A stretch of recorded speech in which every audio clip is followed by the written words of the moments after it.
Mengapa surat Al-Fatihah disusun paling pertama dalam Quran? Padahal surat pertama turun kan Al-Alaq. Iya juga.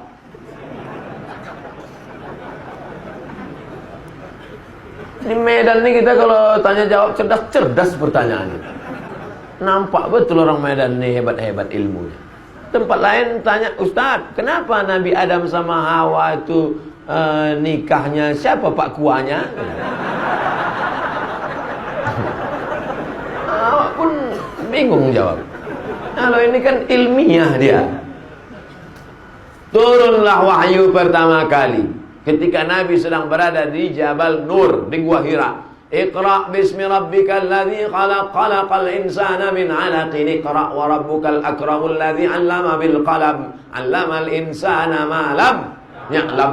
Nabi pun menggigil kedinginan, turun ke bawah sampai di bawah, lalu kemudian dia minta kedinginan, diselimuti oleh Khadijah. Ketika sedang diselimuti turun ayat, ya ayyuhal muddatsir, hai orang berselimut, qum, bangun, fa'anzir, beri peringatan.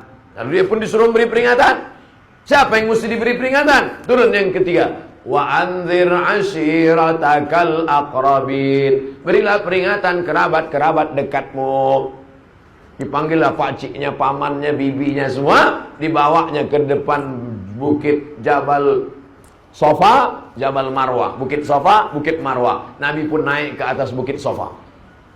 Sampai di atas bukit Sofa, Nabi berkata kepada orang Makkah, hai penduduk Makkah, kalau ku katakan di belakang Jabal Abi Quwais ini ada kafir musyrik yang mau menyerang kita, apakah kalian percaya? Sadaqnaka, kami percaya ya Rasulullah. Kalau ku katakan di belakang ini ada musuh mau menghancurkan Makkah, apa kalian percaya? Kami percaya ya Rasulullah. Kalau ku katakan aku sudah dapat wahyu dari Jibril, aku nabi, kalian percaya?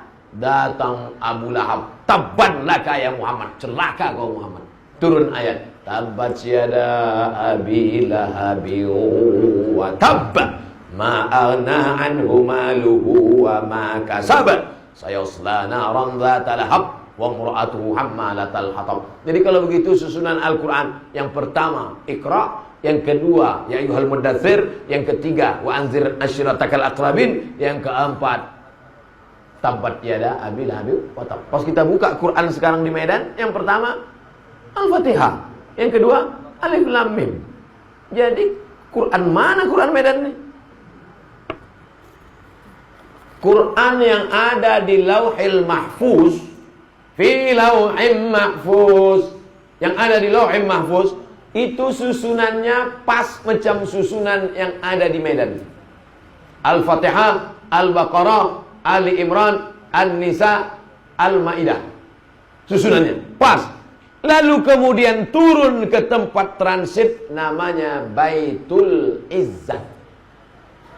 Turun di tempat Baitul Izzah, berhenti dari Baitul Izzah. Lalu dari Baitul Izzah turun ke Nabi. Itulah yang menurut susunan secara historikal, secara sejarah tadi. Datang Jibril membawa Iqra, datang Jibril membawa ya ayyuhal muddatsir, datang Jibril membawa wa ashiratakal aqrabin, datang Jibril membawa tabbat syada. Datang orang bertanya tentang haid, turun ayat haid, yas'alunaka 'anil mahid qul huwa adza. Datang orang bertanya tentang sedekah, yas'alunaka 'anil madza yunfiqun. Bertanya mereka tentang khamar, yas'alunaka 'anil khamri wal maisir. Lalu kemudian menjelang Nabi meninggal dunia, disusun lagi Al-Qur'an itu persis seperti susunan yang ada di Lauhil Mahfuz. Makanya mukjizat Al-Qur'an diantaranya adalah mukjizat cara turunnya. Turun acak 22 tahun, 2 bulan, 22 hari.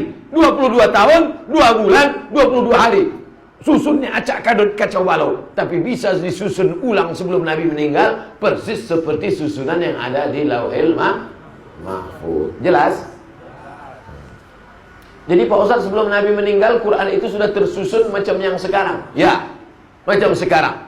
Tapi ada di kepala sahabat. Sudah macam ada sekarang. Al-Fatihah, Al-Baqarah, Ali Imran, An-Nisa, Al-Maidah, sampai An-Nas. Tapi tak ada wujudnya zahir. Adanya di kepala mereka. Dalam bentuk apa? Dalam bentuk Quran digital. Main klik-klik aja. Klik Al-Baqarah muncul, klik Tiba-tiba yang di dalam kepalanya klik-klik tadi meninggal. Gara-gara memerangi nabi palsu. Namanya Musailamah Al-Kadzab. Nama kampungnya Yamamah. Dibuatnya surat palsu. Wal fil wa ma adraka mal fil lahu zailun tawil. Demi gajah, tahukah kamu apa gajah itu? Ekornya panjang.